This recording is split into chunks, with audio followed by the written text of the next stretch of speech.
Friends, welcome to my channel info from Bharat. ನೀವೇನಾದರೂ ಕರಿಮಣಿ ಧಾರಾವಾಹಿಯ ವೀಕ್ಷಕರಾಗಿದ್ದರೆ ಅಥವಾ ನೀವಿನ್ನೂ ನಮ್ಮ ಚಾನಲ್ನ ಸಬ್ಸ್ಕ್ರೈಬ್ ಮಾಡಿಲ್ಲ ಅಂದರೆ ಈ ಕೂಡಲೇ ಸಬ್ಸ್ಕ್ರೈಬ್ ಮಾಡಿ, ಜೊತೆಗೆ ವಿಡಿಯೋ ಇಷ್ಟ ಆದರೆ ಒಂದು ಲೈಕ್ ಮಾಡಿ.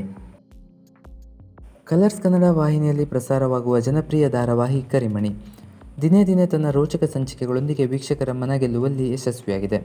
ಸದ್ಯ ಕರಿಮಣಿ ಧಾರಾವಾಹಿಯಲ್ಲಿ ಕರ್ಣ ಹಾಗೂ ಸಾಹಿತ್ಯ ಒಳ್ಳೆಯ ಗೆಳೆಯರಾಗಿದ್ದು, ರಾಧಾ ಮೇಡಮ್ ಅಂದರೆ ಕರ್ಣನ ತಾಯಿಯ ಬರ್ತ್ಡೇ ಸೆಲೆಬ್ರೇಟ್ ಮಾಡಲು ಬಂದಿದ್ದಾರೆ. ಆದರೆ ರಾಧಾ ಮೇಡಮ್ ತನ್ನ ನಿಜವಾದ ತಾಯಿಯನ್ನು ಸತ್ಯ ಕರ್ಣನಿಗೆ ಗೊತ್ತಿರಲಿಲ್ಲ. ಸದ್ಯ ಈ ವಿಷಯ ಕರ್ಣನಿಗೆ ಗೊತ್ತಾಗೇ ಬಿಟ್ಟಿದೆ.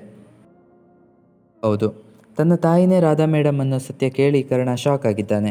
ಹಾಗಾದರೆ ತನ್ನ ತಾಯಿ ಬಗ್ಗೆ ತಿಳಿದ ಕರ್ಣ ಏನು ಮಾಡ್ತಾನೆ? ತಾಯಿ ಹಾಗೂ ಮಗ ಒಂದಾಗ್ತಾರಾ ಅನ್ನೋದನ್ನು ಸದ್ಯದಲ್ಲೇ ಕಾದು ನೋಡಬೇಕಿದೆ. ಕರಿಮಣಿ ಧಾರಾವಾಹಿ ಬಗ್ಗೆ ನಿಮ್ಗೆ ಅನಿಸುತ್ತೆ ಅನ್ನೋದನ್ನ ಕಮೆಂಟಲ್ಲಿ ತಿಳಿಸಿ. ಇದೇ ರೀತಿ ಇನ್ನೂ ಹೆಚ್ಚಿನ ವೀಡಿಯೋಗಳಿಗೆ ತಪ್ಪದೇ ನಮ್ಮ ಚಾನಲ್ನ ಸಬ್ಸ್ಕ್ರೈಬ್ ಮಾಡಿ. ಮುಂದಿನ ವಿಡಿಯೋದೊಂದಿಗೆ ಮತ್ತೆ ಸಿಗೋಣ. Thank you.